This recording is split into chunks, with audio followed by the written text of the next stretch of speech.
na hadlok. Ingon sila, sige lang, at kung yapon na tutingan, bahala kayo mga higante, kahit hindi ka masakyan sa iyo. Pero ang naasa na po, pwede man, hadlok na sila. Nalipay bang Ginoo nga naghadlok-hadlok sila? Wala. Maupo, mag-ibanish sila sa Ginoo. Di ba?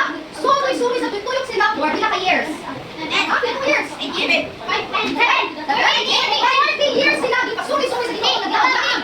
Joshua na o si Caleb ang makaabot yun sa kainan. Ang uban, sa katong kanila, 20 years up, mga matay sila. Ang nakaabot ka, ngadto sa Canaan, si Caleb. O ang mga batang ba? Ang uban, nakaedad nilang Joshua o Caleb, namatay sila ngadto sa Sito sa kamigawan. Sa Caleb, si Joshua, tiguan na sila